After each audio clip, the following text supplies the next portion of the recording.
Message आया। जैसे ही lucky ने अपना फोन निकालकर उस मैसेज को पढ़ना शुरू किया, उसकी तो आंखें ही चमक गई। अचानक उसके आंसू हंसी में बदल गए और वो जोर जोर से वहीं सड़क पर नाचने लगा। उस मैसेज में लिखा था, परिवार की रिसर्च और परिवार के निर्णय के हिसाब से अग्रवाल परिवार का वारिस लक्ष्मण लाल अग्रवाल उर्फ लकी ने गरीबी अभ्यास की परीक्षा को पास कर लिया है और आज से ही वो उस जमीन और उस जायदाद का मालिक हो जाएगा जो परिवार ने उसके नाम कर रखी थी। उस मैसेज को पढ़ने के बाद फिर बरसात में भी उसका चेहरा सूरज की तरह खिल उठा था। लकी ने इस मैसेज को पढ़कर खत्म किया ही था कि उसके फोन पर बारिश की बूंदें जमा होने लगी थीं। लकी ने थोड़ी देर की खुशी मनाने के बाद याद किया कि वो सच में गरीब नहीं था। असल में उसके परिवार ने उसे एक परीक्षा में डाल रखा था जिसका नाम था गरीबी अभ्यास परीक्षा। इस परीक्षा के तहत लकी को अग्रवाल खानदान में उसके नाम की जमीन और जायदाद पर तभी हक मिलने वाला था जब वो इस परीक्षा को पास कर लेता। अचानक से उसे याद आया कि वो गरीब नहीं था बल्कि गरीब होने की परीक्षा दे रहा था। हालांकि परीक्षा देते देते उसे 8 बरस हो चुके थे, इसलिए उसे एहसास होने लगा था कि वो कभी परीक्षा को पास ही नहीं कर पाएगा और हमेशा हमेशा के लिए गरीब ही रह जाएगा। अच्छा हुआ चली गई, अब मिलना कभी। लकी ने होटल की तीसरी मंजिल की ओर देखा और पानी के अंदर ही अपना पैर पटक दिया। वो डिंपल को कोस रहा था। उसने अपनी मोटरसाइकिल उठाई और फिर से चमन मेडिकल स्टोर जाने के लिए मुड़ने लगा। अगले दिन जब लकी की आंख खुली तो वो सीधा उठा और तैयार होकर शहर के सबसे बड़े बैंक न्यू सिटी बैंक पहुंच गया। न्यू सिटी बैंक न सिर्फ शहर का सबसे बड़ा बैंक था बल्कि वो सबसे अमीर बैंक भी था। वहां पर शहर के सबसे अमीर लोगों के ही पैसे जमा किए जाते थे। लकी वहां पैसे को निकलवाने के लिए जा रहा था। New city bank south Delhi में बसा हुआ था और उसके दरवाजे के बाहर महंगी से महंगी गाड़ी खड़ी थी। भाई, अब इसमें से कौन सी नई गाड़ी लेगा, लकी ने मन ही मन सोचा। उसे यकीन नहीं हो रहा था कि कल तक तो वो एक मोटरसाइकिल तक नहीं खरीद पा रहा था और आज वो एक कार, और वो भी इतनी महंगी कार खरीदने की सोच रहा था। फिर उसने अपनी नजर गाड़ी पर से हटाई और बैंक के अंदर जाने लगा।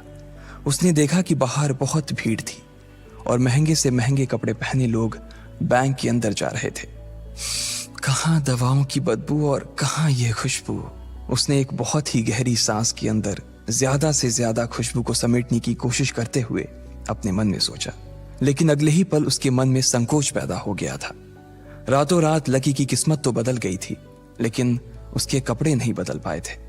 इतने बड़े बैंक में वो वही कपड़े पहनकर आ गया था जो वो अक्सर अपने काम पर पहनकर जाता था। पैसे लेते ही ना सबसे पहले नए कपड़े खरीदने हैं, लकी ने अपने आप से कहा और फिर बैंक के अंदर दाखिल होने लगा। जैसे ही उसने दरवाजे को धक्का दिया उसे आवाज आई, आउच! लकी थोड़ा सा हड़बड़ी में दिखाई दे रहा था और इस जल्दबाजी के चक्कर में वो एक लंबे बाल वाली लड़की से जा टकराया था जो कि उसके बगल में ही चल रही थी। माफ करना, मैं आपको देख नहीं पाया, सॉरी। लकी ने तुरंत उससे हाथ जोड़कर माफी मांगते हुए कहा।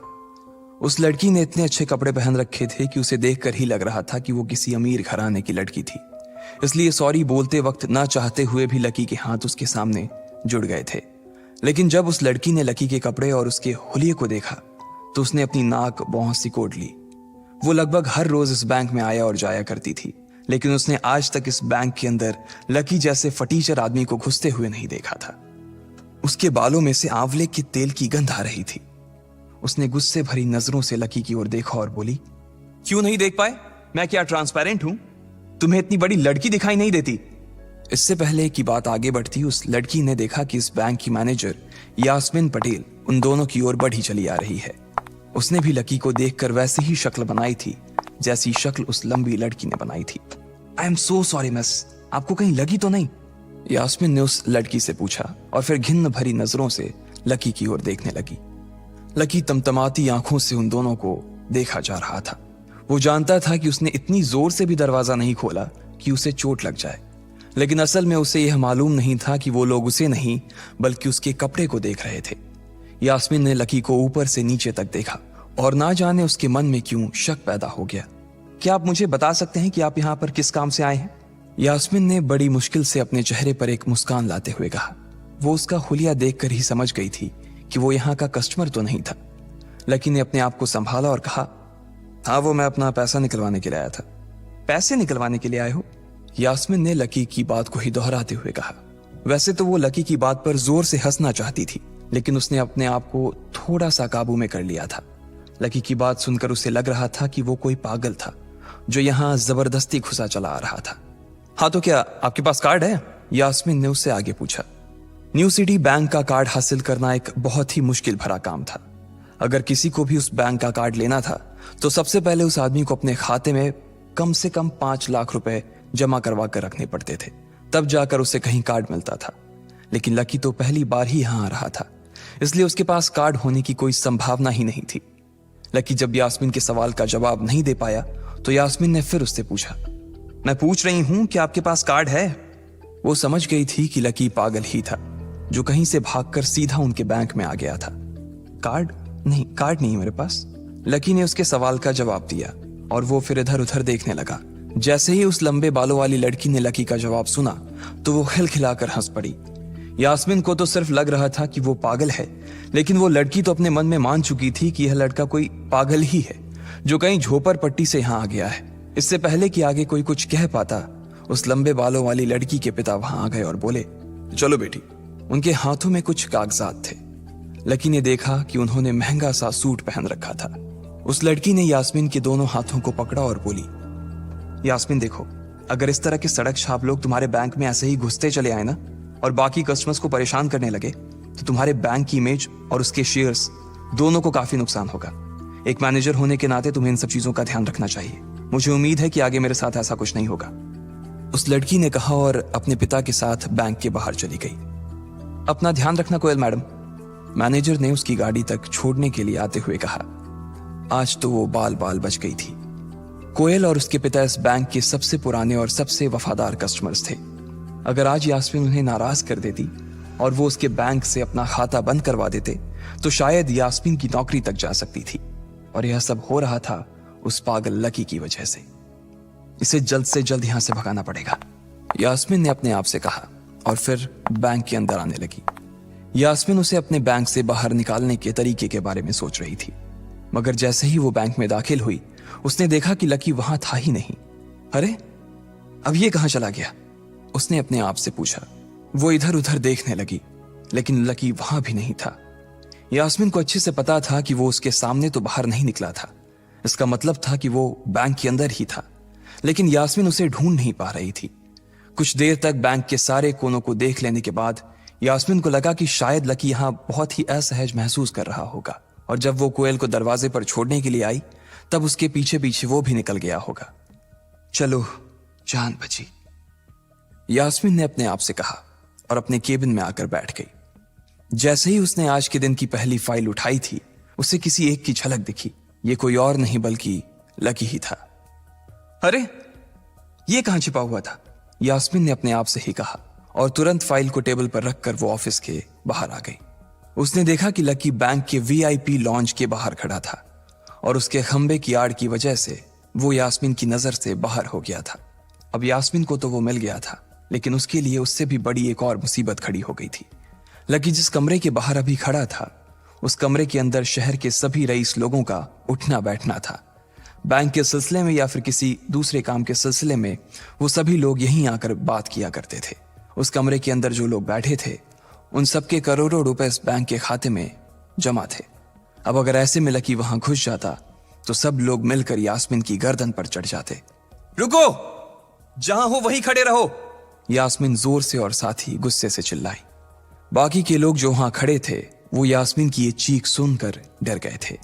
कुछ लोगों को उसकी इतनी जोर से आवाज करने की वजह से गुस्सा भी आ गया था और यास्मीन सबसे मुस्कुराते हुए माफी मांगकर आगे बढ़ती जा रही थी। वो लकी को किसी भी तरह से उस कमरे में जाने से रोकना चाहती थी, लेकिन उससे पहले ही वो उस कमरे के अंदर दाखिल हो चुका था। अरे यार, ये आदमी है या गधा? यास्मीन ने अपना ही सिर पीटते हुए कहा और वो भी उस कमरे के दरवाजे की ओर बढ़ने लगी। उसने उस कमरे का दरवाजा खोलने की कोशिश की, लेकिन वो अंदर से लॉक हो गया था। बाप रे, ये कैसा आदमी है? बिना परमिशन के अंदर घुसा तो घुसा, लेकिन दरवाजा भी अंदर से बंद कर लिया।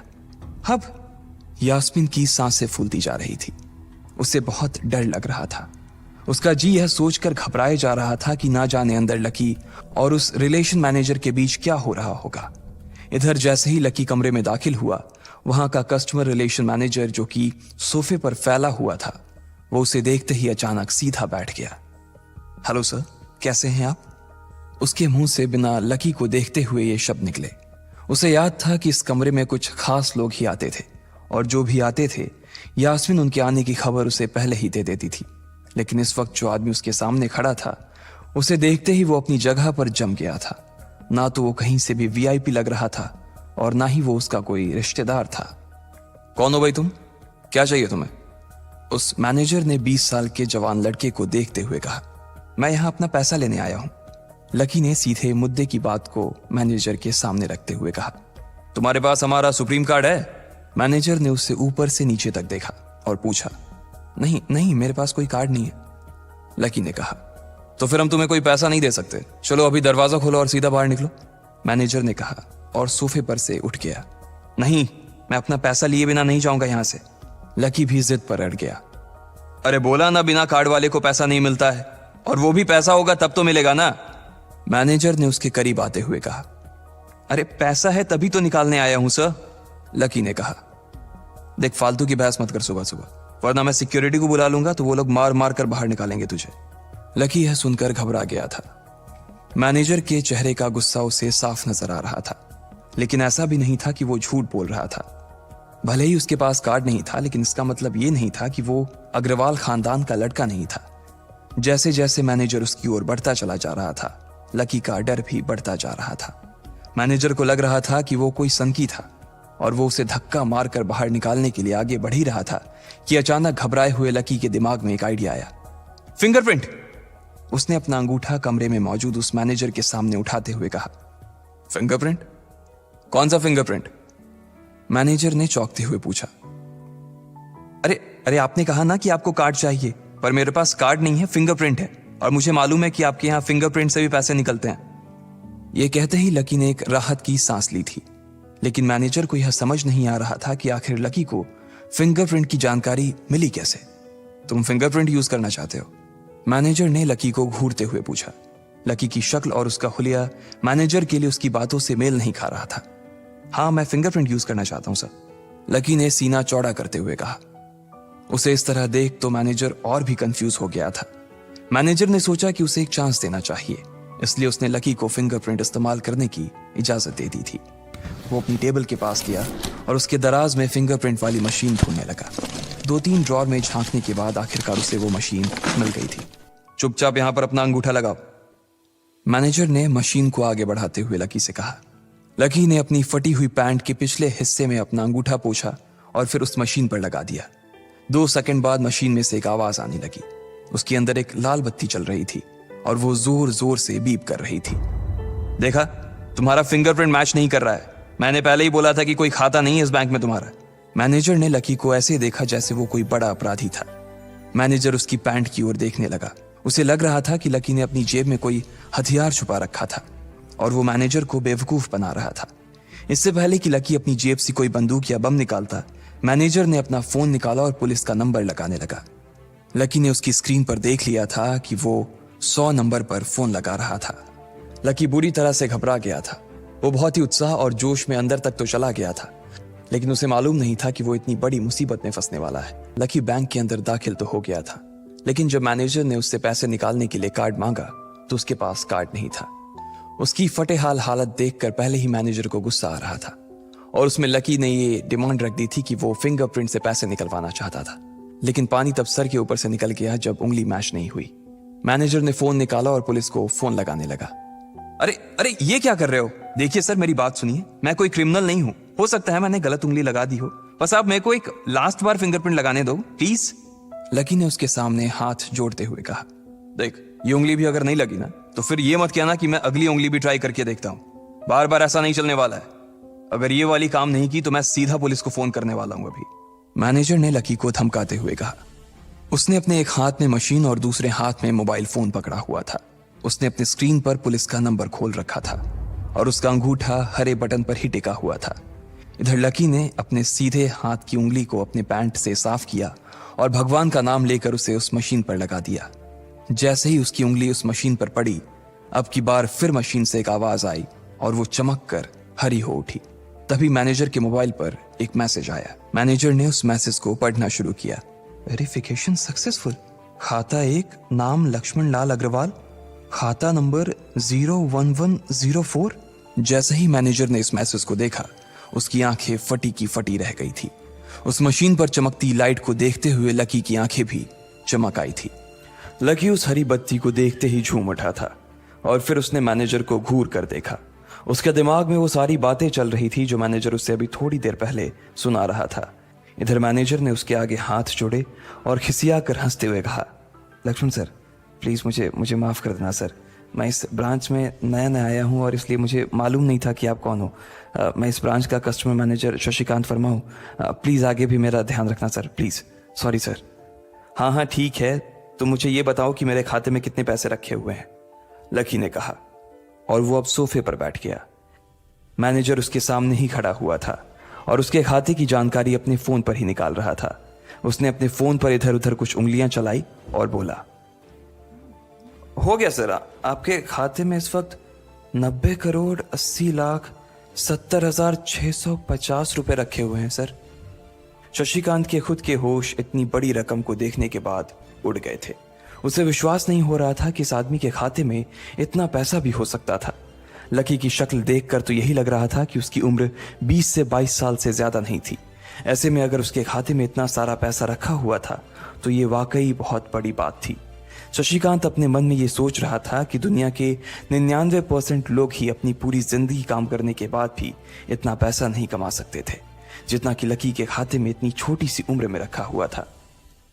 लेकिन लकी ने इधर जब उसके फोन में अपने खाते पर पड़ी हुई जानकारी को देखा तो उसे कुछ अजीब सा लगा। उसे लग रहा था कि उसे तुरंत इतने पैसों के हिसाब से अब अपनी जिंदगी को ढालने की कोशिश करनी शुरू कर देनी चाहिए, वरना उसके साथ वही होने वाला था जो आज बैंक में उसके साथ हुआ था।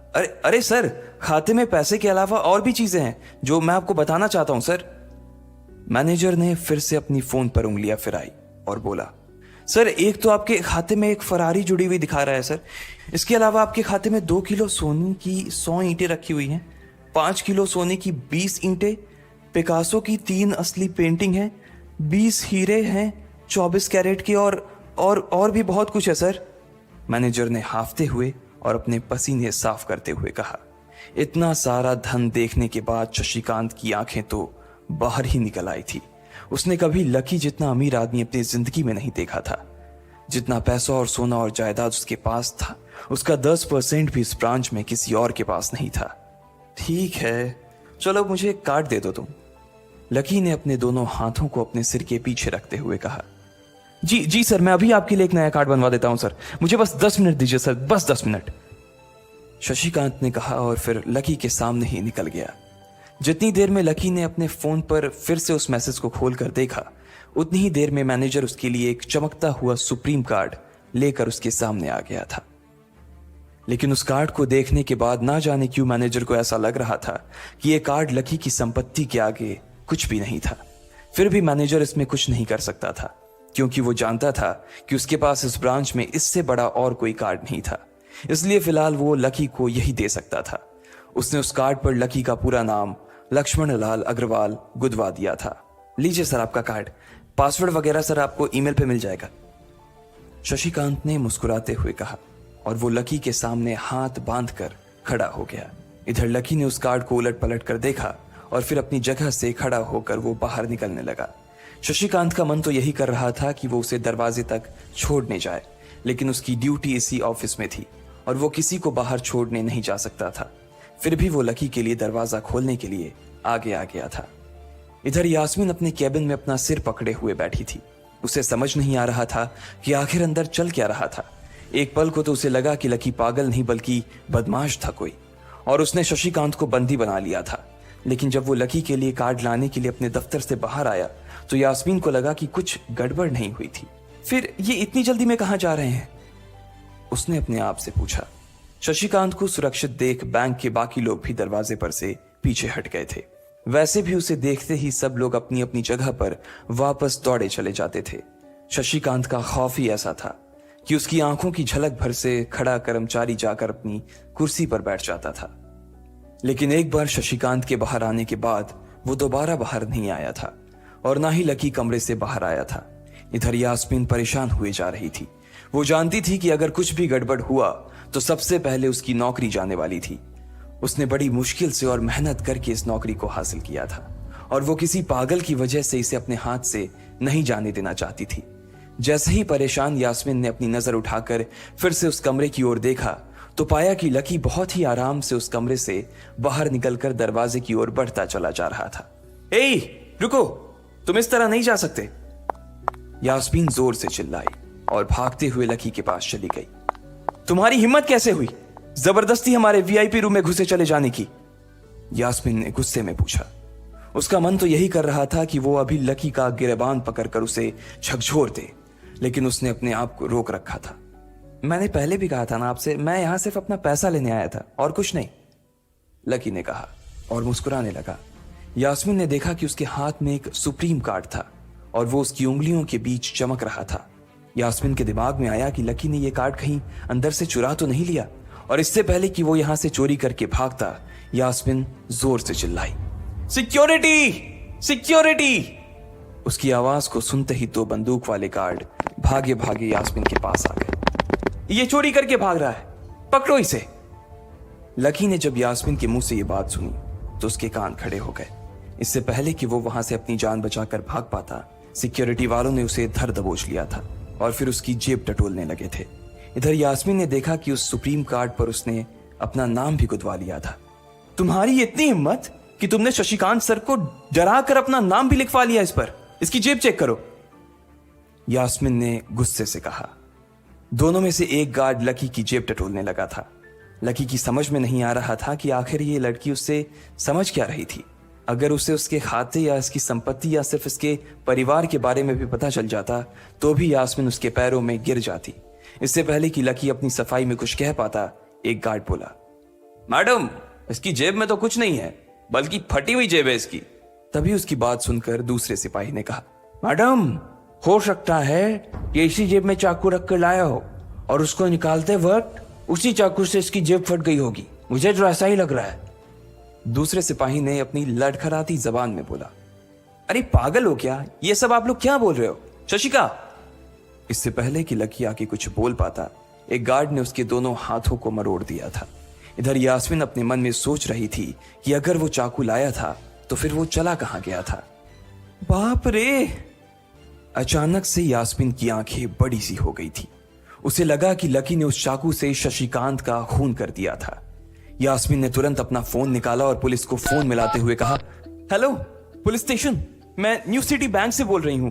हमारे बैंक में एक सनकी चोर घुस आया है और उसने हमारे कस्टमर मैनेजर का खून कर दिया है। आप प्लीज जल्दी आ जाइए सर। यास्मीन ने घबराते हुए कहा और फोन रख दिया। तब तक दोनों गार्ड ने लकी को नीचे घुटनों के बल बैठा दिया था और उसके सिर पर बंदूक तान दी थी। जैसे ही बाकी लोगों ने भी अपनी आंखों के सामने ये मंजर देखा तो वो सब लोग भी लकी के आसपास घेरा बनाकर खड़े हो गए। अंदर बैठे मैनेजर ने जब इस हलचल को देखा तो वो भी अपना सारा सिस्टम बंद करके बाहर आ गया। अरे क्या हो रहा है ये सब? उसने जोर से आवाज देते हुए पूछा। जैसे ही सब लोगों ने उसकी आवाज सुनी तो वो चौंक गए और शशिकांत वर्मा की ओर देखने लगे। देखने वालों में यास्मीन भी शामिल थी और उसने देखा कि उसका मैनेजर तो जिंदा है और सही सलामत उसकी आंखों के सामने खड़ा था। सर, आप जिंदा हैं?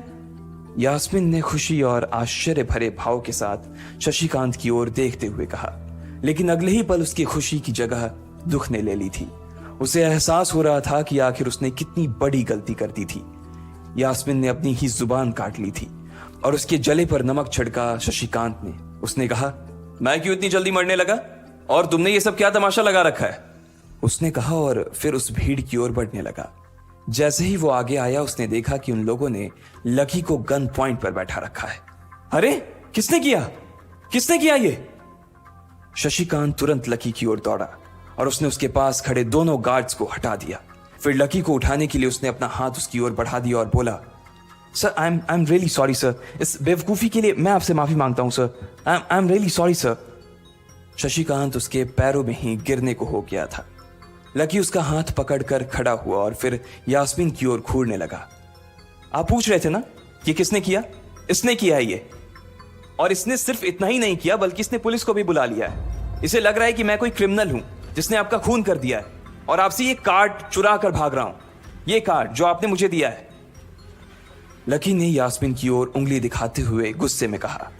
अचानक ही सब लोग थोड़ा पीछे हटकर यास्मीन को देखने लगे थे।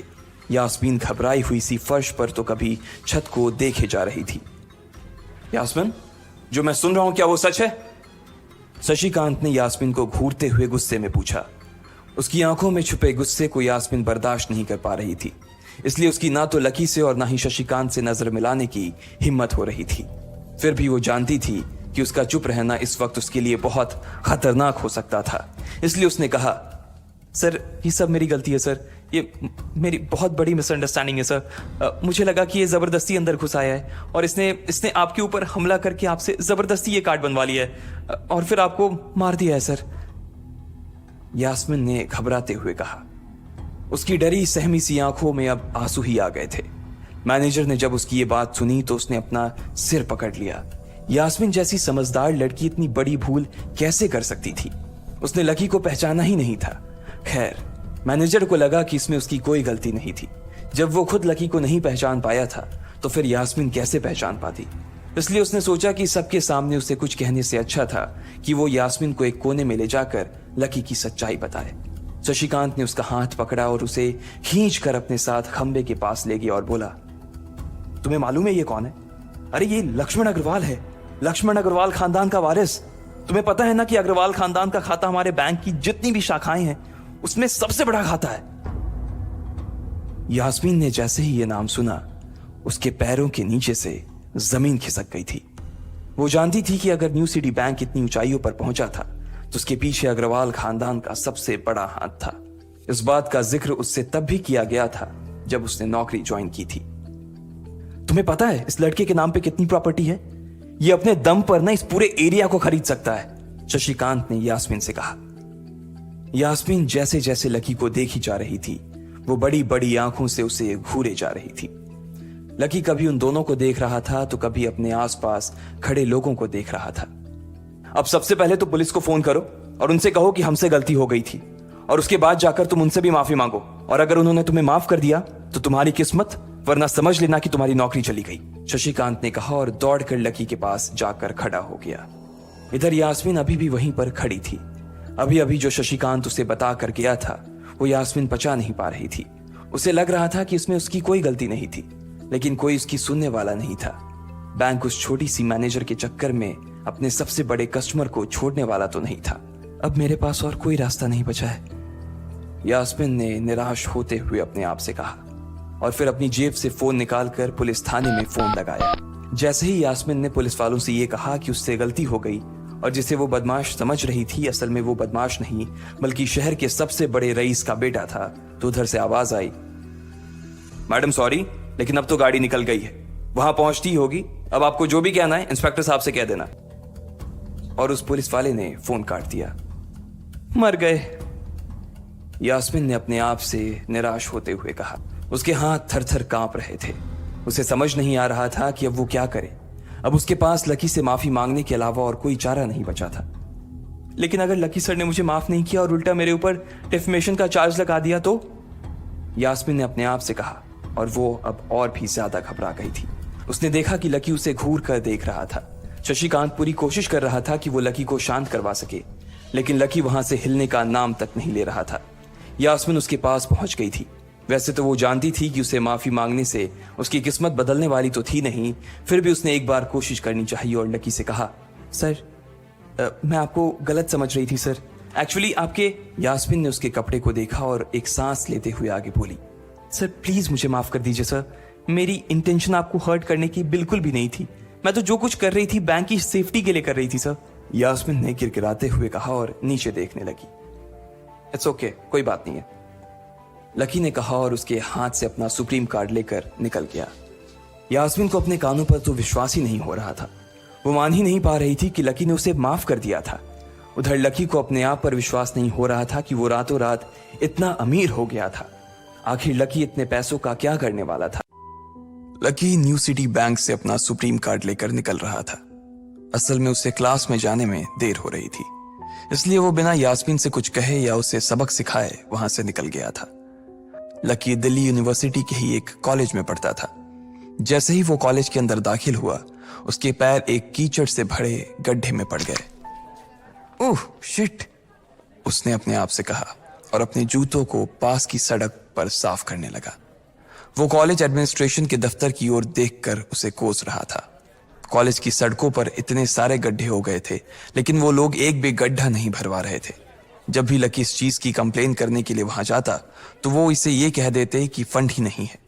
उसने जैसे तैसे अपना जूता तो साफ कर लिया था, लेकिन वो अपनी पैंट पर लगे कीचड़ के दाग को साफ नहीं कर पाया था। वो बाथरूम की ओर जा पाता, इतने में क्लास की घंटी बज गई। वो भागते हुए क्लास में पहुंचा।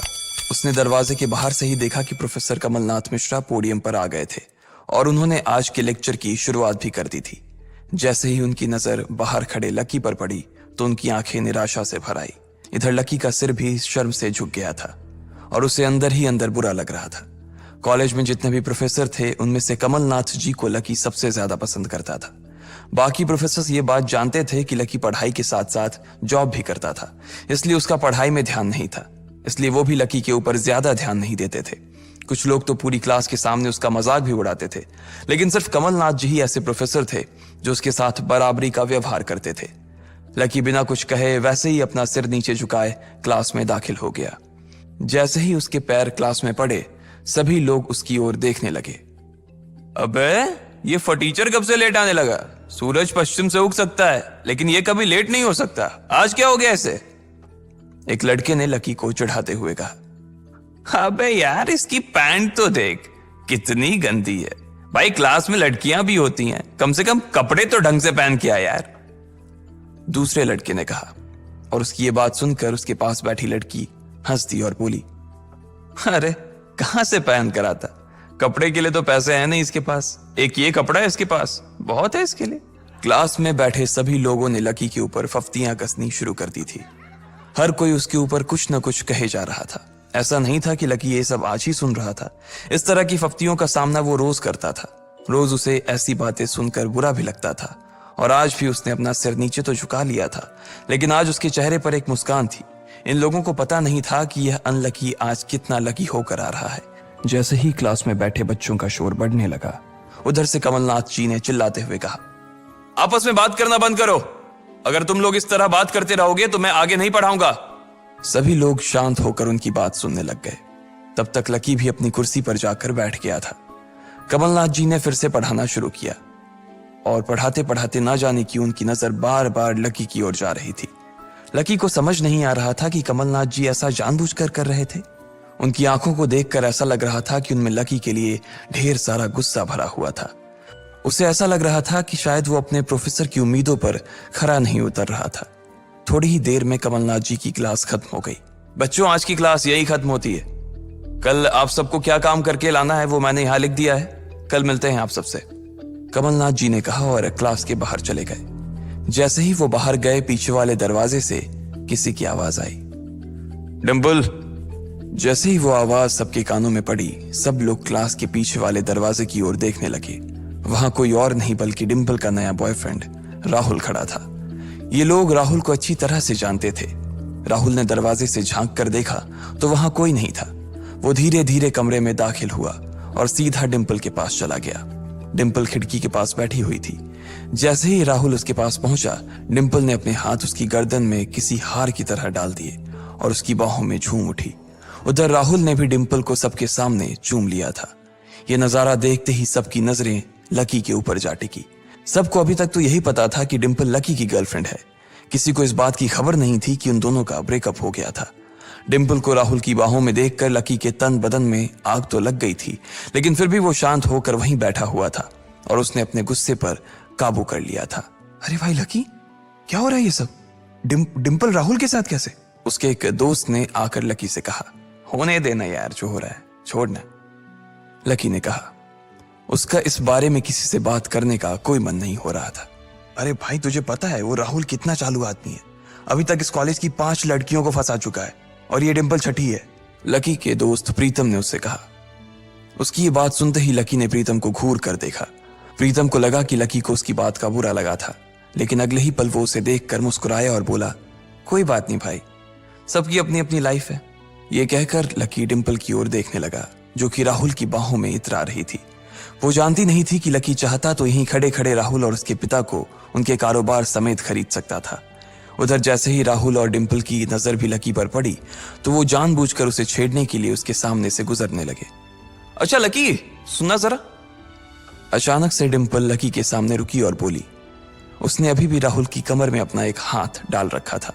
फिर उसने अपने दूसरे हाथ से अपना मोबाइल निकाला और उसका कवर खोलकर लकी के मुंह पर फेंक दिया और बोली, अब क्योंकि मैं तुम्हारे साथ नहीं हूं इसलिए मुझे तुम्हारे इस बेकार से कवर की कोई जरूरत नहीं है, इसे तुम अपने पास रख सकते हो। लकी ने उससे कुछ नहीं कहा और नीचे गिरा वो कवर उठाकर अपनी टेबल पर रख दिया। बेबी, इसने तुम्हें कवर गिफ्ट किया? कवर कौन गिफ्ट में देता है भाई? राहुल ने उसके सामने ही डिंपल से कहा।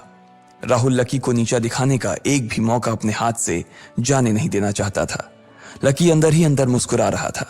डिंपल ने राहुल की ओर देखा और बोली, बेबी, बात यह है कि जिसकी मोबाइल खरीद कर गिफ्ट करने की औकात नहीं होगी वो सिर्फ कवर ही तो गिफ्ट कर सकता है ना, और क्या। कोई बात नहीं बेबी, मैं आज ही तुम्हें एक नया फोन दिलवाता हूं। आ जाओ, चलते हैं कनॉट प्लेस और वहां से लाते हैं बेबी के लिए एक नया फोन, राहुल ने कहा। लकी का मन तो यही कर रहा था कि वो जोर से राहुल के ऊपर हंसे, लेकिन उसने अपनी हंसी को रोक लिया था। हाँ बेबी, हमने एक पहले नया फोन खरीदेंगे और फिर उस फोन की पार्टी भी करेंगे, और उसके बाद आज, डिंपल ने कहा और राहुल के चेहरे पर उंगलियां फिराने लगी। राहुल भी और लकी भी उसके इशारे को समझ गए थे। लकी जानता था कि ये सब सिर्फ उसे चिढ़ाने के लिए वो कर रही थी, लेकिन लकी को खुद के लिए नहीं बल्कि डिंपल के लिए बुरा लग रहा था। वो मन ही मन ये सोच रहा था कि अगर डिंपल बस थोड़ा सा और इंतजार कर लेती तो आज लकी उसके लिए फोन की पूरी दुकान खरीद कर रख देता। भाई, ये सब क्या हो रहा है? तेरे सामने ये सब हो रहा है और तू बस मुस्कुराया जा रहा है। गुस्सा नहीं आ रहा तुझे? प्रीतम ने लकी से पूछा। नहीं यार, जो हो रहा है अच्छा ही हो रहा है, जो होता है वो भी अच्छे के लिए होता है, इसलिए चिल यार, छोड़, लकी ने कहा और फिर राहुल और डिंपल की ओर देखने लगा। अब उन दोनों की नजर लकी के मुस्कुराते हुए चेहरे पर पड़ी तो वो अंदर से भवक गए। दोनों की दोनों ही ये सब सिर्फ और सिर्फ लकी को जलाने के लिए कर रहे थे, लेकिन वो तो ऐसे बैठा था जैसे उसका और डिंपल का कोई रिश्ता ही नहीं था। जब अपनी इस बातों का लकी के ऊपर कोई असर होता नहीं दिखा तो डिंपल राहुल से बोली, बेबी चलो यहां से। बेबी नहीं बेबी, हबी। आज से तुम मुझे हबी बोलोगी और मैं तुम्हें बोलूंगा मेरी प्यारी वाइफी, राहुल ने कहा और लकी के सामने ही डिंपल को चूम लिया। ये देखते ही लकी थोड़ा सा जल्द भुन तो गया और उसका जवाब भी वो राहुल को देना चाहता था, इसलिए उसने कहा, डिंपल ये सब क्यों कर रही हो तुम? क्या दिखाना चाहती हो इससे? लकी को डिंपल का ऐसा रूप देखकर उसी के लिए बुरा लग रहा था। राहुल की किसी बात का तो लकी के ऊपर कोई असर ही नहीं हुआ, लेकिन लकी की इस बात का राहुल को जरूर बुरा लग गया था। उसने गुस्से से अपनी नाक फुलाते हुए कहा, ओए फटीचर, ज्यादा बकवास करने की जरूरत नहीं है।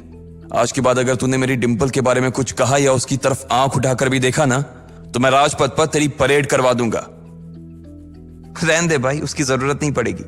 मैं खराब चीज ना तो देखता हूं और ना ही उसके बारे में बात करता हूं, लकी ने कहा और फिर से प्रीतम की ओर देखकर हंसने लगा। जिस तरह से लकी आज राहुल के मुंह पर जवाब फेंक कर मार रहा था, प्रीतम को तो विश्वास ही नहीं हो रहा था कि ये वही लकी है जो उसका दोस्त हुआ करता था। उधर राहुल उसका जवाब सुनकर गुस्से से लबरेज हो रहा था। वो लकी को सबक सिखाने के लिए अपना घूंसा तान कर उसकी दिशा में बढ़ा ही रहा था कि इतना ही में पीछे से एक लड़की की आवाज आई, डिंपल। सब लोगों ने फिर से उस आवाज की ओर देखा। वहां पर एक थोड़े छोटे कद की लड़की खड़ी थी और वो गुस्से से डिंपल की ओर देख रही थी। उसकी आंखों पर चश्मा लगा था और उसके बाल खुले हुए थे। अब तू हद से आगे बढ़ती जा रही है डिंपल। लकी जैसे लड़के को छोड़कर तू इस एक नंबर के लफंगे लड़के के साथ पड़ी है। तुझे तो कॉलेज के किसी गड्ढे में जाकर डूब मरना चाहिए। साक्षी, क्या कह रही है तू? जुबान संभाल अपनी, डिंपल ने कहा। राहुल के बारे में बुराई नहीं बल्कि लकी के बारे में अच्छी बातें सुनकर डिंपल का मन खराब हो गया था। जब डिंपल लकी के साथ थी तो उसकी साक्षी से भी अच्छी दोस्ती थी। साक्षी एक बहुत ही सुलझी हुई लड़की थी। जब भी डिंपल और लकी के बीच किसी बात को लेकर झगड़ा होता तो डिंपल उसे सुलझाने के लिए अक्सर साक्षी की ही मदद लेती थी। मैं जो कह रही हूं ना सही कह रही हूं। तुझे सीरियसली शर्म आनी चाहिए डिंपल। मैंने कभी नहीं सोचा था कि तू ऐसी लड़की निकलेगी। लकी जैसा बंदा ना तुझे कहीं नहीं मिलेगा, साक्षी ने कहा और एक कदम आगे आ गई। इधर लकी ने देखा कि साक्षी की बात सुनते ही राहुल के कान खड़े हो गए थे, लेकिन वो सच बोल रही थी, इसलिए राहुल भी कुछ नहीं कर सकता था। साक्षी लकी के पास आकर खड़ी हुई और बोली, तू इतनी जल्दी कैसे भूल गई यार? लकी तेरे लिए हर टफ टाइम में खड़ा रहा था। जब भी तू बीमार होती थी और तेरे खड़े होने की भी हालत नहीं होती थी तो बेचारा तेरे लिए खाना बनाता था, तेरे कपड़े धोता था और तो और तेरे लिए दवाई तक लेके आता था। तुझे याद है ना जब हम हिमाचल घूमने गए थे और तेरे पैर में मोच आ गई थी तो ये बेचारा अपनी नौकरी छोड़कर भागा भागा रात में हमारे पास आ गया था। इतना प्यार किया इसने तुझसे और तू इसे छोड़कर जा रही है। साक्षी ने कहा। अपने लिए साक्षी के मुंह से इतना सब कुछ सुन लेने के बाद लकी ने अपनी गर्दन नीचे झुका ली थी। उसे डिंपल के साथ बिताए वो सारे लम्हे याद आ रहे थे। वो डिंपल के ऊपर जान छिड़कता था। उसका बस चलता तो वो डिंपल को अपनी हथेलियों पर लेकर घूमता। भले ही उस वक्त उसके पास पैसे नहीं थे, लेकिन वो फिर भी डिंपल की छोटी सी छोटी डिमांड को पूरा करने के लिए अपनी जान लगा देता था। जो कवर डिंपल ने उसके मुंह पर फेंक कर मारा था, वो कवर को खरीदने के लिए लकी ने 3 दिन तक ओवर टाइम किया था। लकी को जैसे ही ये सब याद आया, उसकी पलकों की कोरे भींग गई थी। इधर साक्षी की बात पूरी नहीं हुई थी। उसने आगे कहा, अरे ये लकी अपनी छोटी सी सैलरी में से भी रोज तेरे गोलगप्पे के लिए पैसे निकाल लेता था। तुझे नहीं पता है, मुझे पता है कि आज भी एक बाइक खरीदने के लिए बंदा तेरे लिए पैसे जुटा रहा था। रोज दाल और रोटी खा रहा है सिर्फ इसलिए ताकि तुझे बाइक पर घुमा सके, और तू ऐसे आदमी को नीचा दिखाने की कोशिश कर रही है। ये सब सुनकर डिंपल का चेहरा ही बुझ गया था। उसे भी साक्षी की कही बातें दिल पर लग रही थी, लेकिन इस वक्त वो राहुल के साथ थी और उसका हाथ राहुल की कमर में था। वो चाह कर भी राहुल के खिलाफ ना तो कुछ बोल सकती थी और ना ही कुछ सुन सकती थी। इसलिए उसने अपने बचाव में कहा, हाँ तो ये तो इसका प्रॉब्लम है ना। मैंने इससे पहले ही कहा था कि ये मेरा प्यार अफोर्ड नहीं कर पाएगा, तो फिर ये मेरे साथ इतना आगे क्यों बढ़ा? आज अगर मैं चीज सैंडविच खा सकती हूं तो फिर मैं बिना घी वाली रोटी क्यों खाऊं? लकी डिंपल की ये बात सब सुन रहा था और उससे पहले कि वो कुछ जवाब देता, अचानक ही उसका फोन बज उठा। उसने मोबाइल निकाल कर देखा तो पाया कि किसी अनजान नंबर से उसे फोन आया था। साक्षी और डिंपल के बीच हो रही बहस के बीच ही लकी फोन उठाने के लिए वहां से निकल गया। देखा कितनी बदतमीजी से उठ के चला गया। चलो अभी। डिंपल ने राहुल के हाथ को कसकर पकड़ा और निकल गई। इधर फोन पर लकी कुछ बोलता उससे पहले ही दूसरी तरफ से आवाज आई, बहुत हो गया लक्ष्मण, अब बस घर आ जा जल्दी से। यह आवाज सुनते ही लकी एक पल में उसे पहचान गया था। उसके दिमाग से डिंपल के सारे ख्यालात चले गए थे और सिर्फ उस आवाज को सुनकर ही उसकी आंखें भीग आई थी। आखिर किसकी थी वो आवाज? किसका फोन आया था लकी को जो उसका घर पर इंतजार कर रहा था?